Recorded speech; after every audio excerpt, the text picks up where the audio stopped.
Hello everyone and welcome to Sinful Gaming. I hope you're all doing well, I hope you're all staying safe, and most of all, I hope you're all fighting that war against the Grey. Today's video, we're going to talk getting started with Age of Sigmar 3rd Edition, and today we're going to be talking about the Soulblight Gravelords, and in particular, the Legion of Night sub-faction.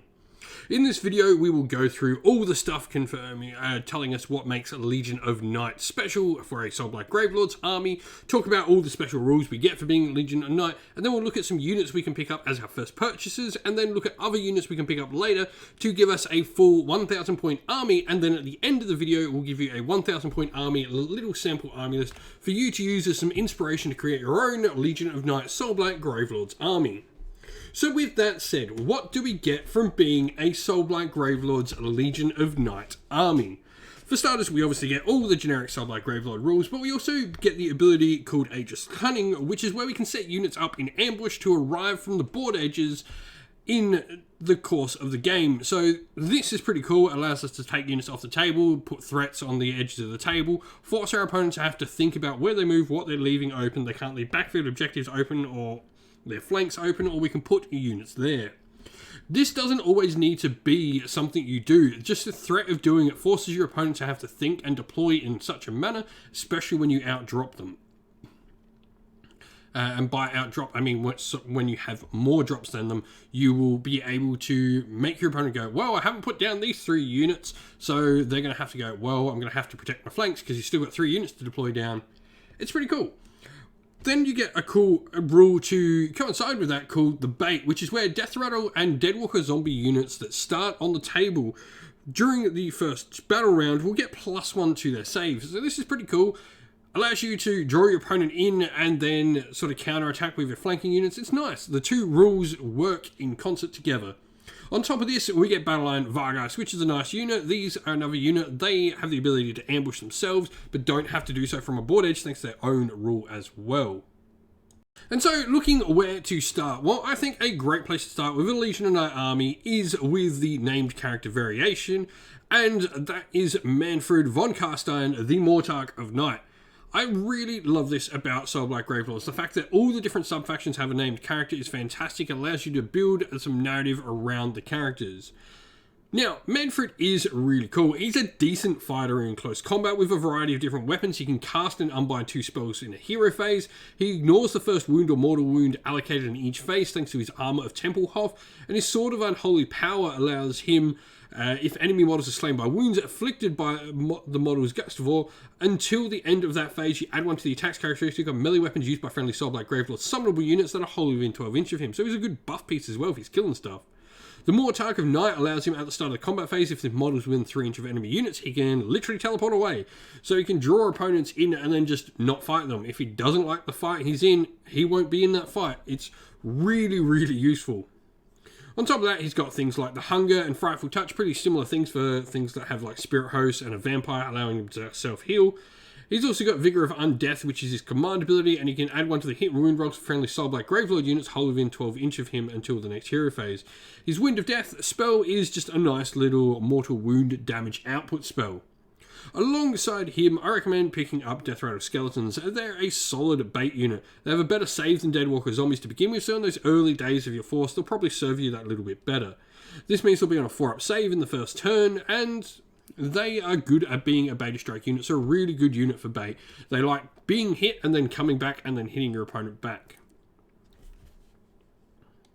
But looking at other units we can bring into the force. First of all, let's talk about Deadwalker Zombies. They're obviously the other unit that gets bonuses for being the bait. Deadwalker Zombies will actually go up to a 6-up save when they're our bait. Now this is pretty decent. A 6-up, 6-up is a solid save. You're going to be doing a lot more saves with that than you probably think. Though Rend is a lot more apparent in the game now, so you're not always going to get that save, but they come in much more plentiful numbers. You've also got the unit has the ability to pile in fight within 6 inch, and the Newly Dead, where if the unmodified hit roll for an attack is a 6, they inflict a mortal wound. And in addition, at the end of the combat phase, you can roll a dice for each enemy model is slain by wounds inflicted by this unit's attacks, and for each 2+, you add a Deadwalker to the unit. Pretty cool stuff. Alongside them, a Necromancer is a great support hero to have for this force. Meanwhile, Manfred is going to be causing all sorts of trouble. A Necromancer has some really cool abilities. First of all, I think nothing is better than his Van Hell's Dance Macabre spell. This allows you to pick one friendly Soulblight Gravelords summonable unit, so zombies or Death Rattle Skeletons we've already talked about, and until your next hero phase, that if that unit has fought only once in the combat phase, you can pick it to fight again so long as there's enemy units within 3 inch. Double Pilings of Fight, really, really solid, especially when you're putting out mortal wounds with zombies, or if you're bringing models back with skeletons, so both units get a lot out of Van Hell's Dance Macabre.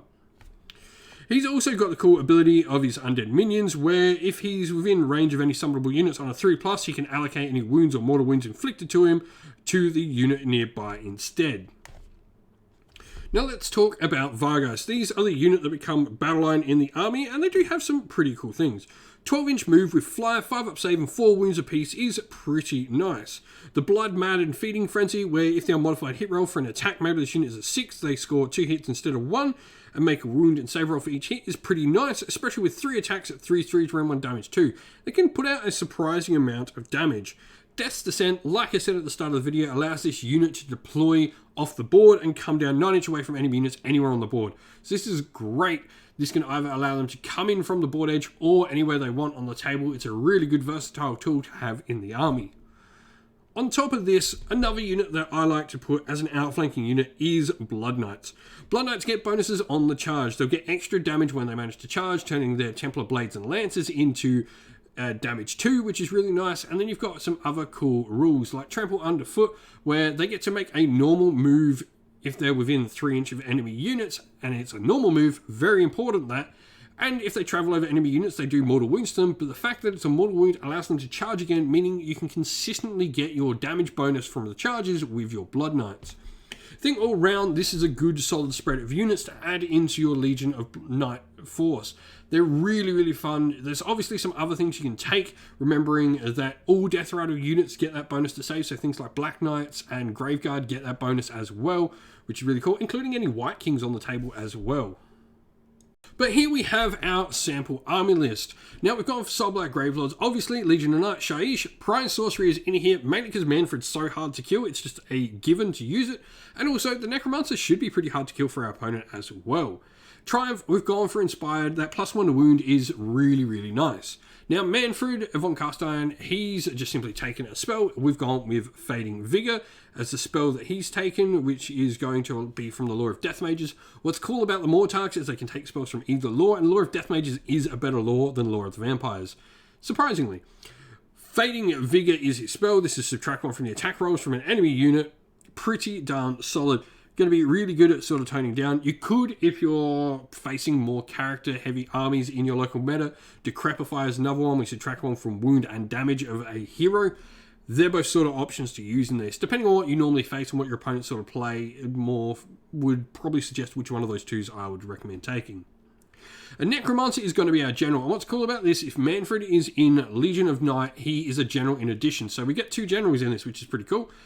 Our general is going to have Master of Magic, allowing him to reroll 1 casting or unbinding per phase, and Arcane Tome, allowing him to cast an extra spell. This is going to allow him to cast Van Hell's Dance Macabre and Overwhelming Dread, the spell we've chosen, which is going to be -1 to hit on an enemy unit. Pretty solid stuff all round. Now, battle line wise, we've got a unit of 10 Death Rattle Skeletons. These are going to stick near our Necromancer and sort of be his little bodyguard unit, and then 2 units of Deadwalker Zombies are going to be good offensive pieces we can use either as bait or as outflanking units to do some damage alongside Manfred. 3 Vargas are a nice utility piece for the army with their fast-moving flying ability and also their ability to deploy anywhere on the board. It's just really, really nice. Core battalions, we've gone for Hunters in the Heartlands. This means both our Deadwalker Zombies and our Vargas cannot be affected by monstrous rampages. No stopping us getting +1 to hit or any of the other abilities. Really, really cool. 975 points, 25 point spare means there's a good chance we are going to get that Triumph for +1 to wound, which is nice. 79 wounds on the table is really good for 1,000 points and 6 drops. We've got the bodies in here to be able to screen out the pieces we need to in this size of game, so why not go for a high drop army and take that Hunters of the Heartlands? If you've been playing with Legion of Night in the new edition, or rather in 3rd edition, it's not so new anymore, is it? Let us know how you've been going down in the comments below. Well, that's the end of the video. We hope you enjoyed it. If you did, please don't forget to leave a like and subscribe to the channel if you haven't already, and leave a comment down below and let us know what you enjoyed about the video. If you'd like to come chat more with me and other members of our fine community here at Sinful Gaming, you can do so by following the link in the video's description to our Discord server. And lastly, if you'd like to help support the channel, you can do so either via Patreon or YouTube members, and both of those are linked again down in the video's description. As a special thanks to all our Patreon and YouTube members, I'd like to give a shout out to them all. So a special thank you to our Patreons, Christian Weir, James Soren, Greenskins Gaming, AJC, Kenny Lowell, Outer and Shop First, Andrew Bowen, Nathan Fee, The Rising Ape, Cure Dynamic, Agu, Anthony B, Anton Nilsson, JJ Austrian, Average Wargamer, Domir, Mark Harvey, James Cater, Dynet226 and Derek. And a special shout out to our YouTube members, Green Roots Gaming, Kenton Young, Chris Wallace, Ronya, Vinny, Lockloric, The Johnny84, David Ellsworth, Revenar, Wolfric Nick, Broken Shelf, Ariana Airwoods, and Sean Scott. Lastly, a special thanks, first of all, to Lady Witchfox Art, who does all the amazing artwork for our channel, and to Xmorphic, who does all the amazing Discord server background work for us. Thank you all for watching. Once again, stay safe, stay well, and most of all, keep fighting that war against the grey. Ciao for now.